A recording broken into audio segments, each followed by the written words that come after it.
Hello. Today my presentation is titled Living with DMD, and it will be focusing on the stories of patients who live with DMD. I want to discuss this because I believe raising advocacy and general knowledge about Duchenne muscular dystrophy is what will help get more funding and lead to finding a cure. Usually, DMD is just a name on a piece of paper for many people, but hearing and seeing the stories of people who live with symptoms every day allows you to understand how the many challenges they overcome. And it personally makes me grateful for the things I overlook every day. The first story I really want to discuss is Cooper. So Cooper was 3 years old when a physical therapist who was part of his early intervention team suggested that to his mother that he probably had Duchenne muscular dystrophy. And his mother Googled the condition, and she was shocked to see how many of the symptoms Cooper shared with this disease that she'd never even heard of. So she immediately called the Children's Hospital of Philadelphia. And soon after, they met with Gihan Tenakun, who was an attending neurologist at the hospital. And they examined Cooper, and they asked his parents about his development, and they ran some blood tests, and they found that his CK levels were very over levels that were very dangerous at 10,000 rather than 300. And so he really recommended to continue with the therapies that he'd begun early on in his life with physical, occupational, and speech therapy as part of his 504 education plan. And he also recommended that Cooper use steroids to avoid future infections. But his parents at first really did worry about long-term steroid use. So they opted to delay steroids for as long as they possibly could. So Cooper began public school, and he began adapting quickly to learning, and he began playing and growing with his friends. But he could not run as well with the other kids, but he could walk fast and play on the playground equipment with ease at first. But then in second grade, his health really began to falter, and he was falling a lot more, and he was moving more slowly, and he needed help getting off the floor. He needed assistance, and even going down the stairs was a challenge. Even curbs were becoming fall hazards. So his family were really ready to get treatment. So they went back to the Children's Hospital to manage his physical decline and mental health. And they began steroid treatment and antidepressants to help his mind and body better deal with the changes. And more recently, after they started steroids, while there's no cure for Duchenne muscular dystrophy, as we know, there's been new novel treatments that have been developed in the previous years, which has been a promise in halting the progression of symptoms. And so Cooper was one of the first patients at the Children's Hospital for approval on Exodus 51, which is a weekly IV infusion therapy to treat certain types of DMD. And the US Food and Drug Administration needs to approve this, to approve exception for children with DMD who've confirmed mutation that is dystrophin gene that is amenable to exon 51 skipping. And only 13% of the patients with muscular dystrophy are eligible for the program, but luckily Cooper was thankfully one of them. So he receives infusions from his own home thanks to the Children's Hospital. And his mom says that the medications have helped Cooper return to his easygoing self, and he still gets frustrated sometimes, but he doesn't let it overtake his whole life anymore. The next story I want to talk about is Ethan. And so his parents, who in this picture is age 10, learned just before his second birthday that he had Duchenne muscular dystrophy, which was a devastating shock for them. Even though they had observed for months that he didn't have energy or mobility as the kids of his age. So they knew for a little bit. And they said that at the time, unless you compared him to other kids, there weren't that many symptoms that you could outright see. Like he was able to run, able to go upstairs, but he was just a little bit slower, she says. But she did note that he was late to walk, he never crawled, and he was always small for his age. And so as soon as he received his diagnosis, his family got in touch with the Muscular Dystrophy Association for guidance and support. And they said that they really became part of the association's family. And they believe that he believes should look to the MDA and reach out to parents of the children who have this disease. It's a great way to talk to them and for them to talk with us and know that you're not alone in any of this, was what the newly diagnosed parents think about the MDA. So it was very helpful. And the family has been involved in fundraising and advocacy through the Muscular Dystrophy Association. And Ethan was even named recently the Muscular Dystrophy Association National Ambassador for the 2020 and 2021 year, which is a role in which he advocates for kids living with muscular dystrophy and neuromuscular diseases.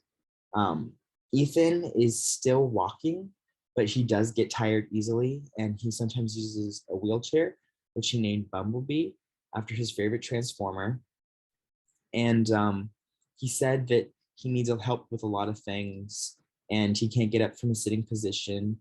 He can't go to the restroom by himself. His parents have to help him with his food. And he says that it impacts him a lot, but since he's really a positive person, he always sees the bright side of it. Thanks to his early diagnosis, relatively, he was able to start steroid therapy at the age of 3. And he also participated in a clinical trial for a myostatin inhibitor. He hasn't needed further treatments to address symptoms or complications of Duchenne after myostatin treatment. And then the final story I want to discuss is Ben. So Ben Dupree is actually a 26-year-old resident of Dallas, and he has Duchenne, so he is older, and he's pictured there on the left. And he was diagnosed at a late age of 9, and he, after his diagnosis, required progressively more assistance to walk from then and then until the age of 15, when he started using a wheelchair full time. And he said before he used a wheelchair, walking was just so tiring, even at short distances. And he said that he began to feel isolated from his friends, and he wasn't able to participate in some of the same activities as friends, that the gap widened as he got into high school. And while using the wheelchair allows him to participate in many activities, he still notes that it brought on limitations because not every location is wheelchair accessible. And he notes that as he got into college, he began learning to advocate more for himself, and he found a way around a lot of the barriers. He says that it helped that during the year he lived on campus, he had personal aid to help him stretch and do chores like laundry, but he still says that he was still relatively independent. For traveling by airplanes, he says that it's a difficult task. He says that you really need to understand how to pack power wheelchairs, make sure that it doesn't get damaged, and transferring it to the plane. So he kind of comments about that and how that's a hard aspect of his life. And he says that using steroids did cause him unpleasant side effects, and like irritability and delayed growth. And for a while, he was prescribed growth hormones to make up for this effect. But he says that it kind of messed him up and it messed up his equilibrium. So he stopped taking that. Currently, he takes several medications to improve his heart function and uses a bi-level positive airway pressure machine to help with his breathing at night. And he says that it's just kind of the journey to get to that point and adjusting to having a mask on at that night, but the benefits for his health and well-being and longevity outweigh the annoyance of wearing it or the time it took to get used to it. Next, I'm going to be showing 2 short clips, kind of an interview with adults who have DMD, which is kind of similar to Ben's story, but I believe that it is a patient category that is often overlooked in DMD because it's usually children. So here's the first clip.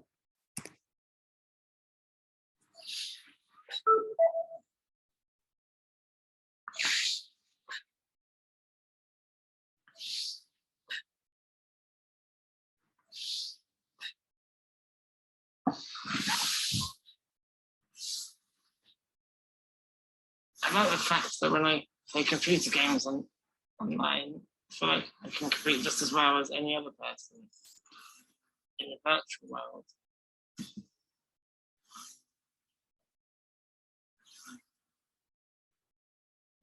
It feels like I compete on a level playing field.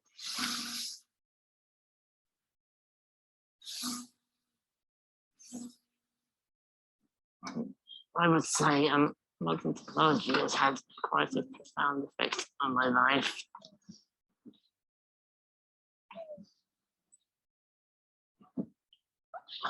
For instance, without modern equipment such as ventilators in the hospitals, then I'd probably not be here talking to you now. I am affected by a condition called Duchenne muscular dystrophy. It's a genetic condition in which the muscles in my body are slowly deteriorating. When I was younger, I was able to walk, but by the age I'm at now, you can see I've lost a lot of muscle strength to the extent that I need assistance to breathe.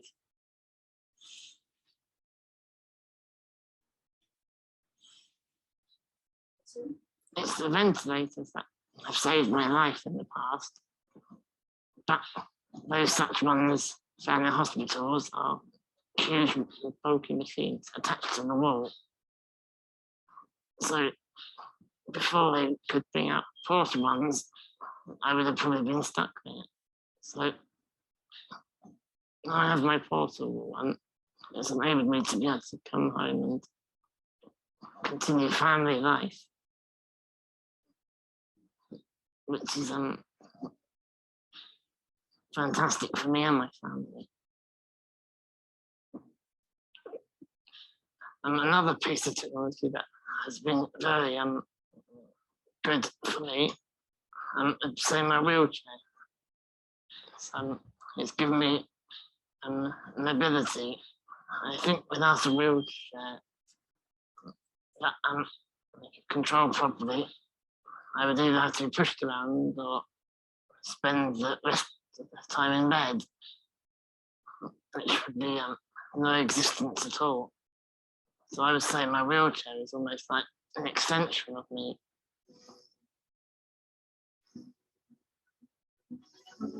Despite the trouble I have with my disability, I have still been able to achieve things in my life. So I was able to study A-levels and even study the degree. I've also been able to go on holidays.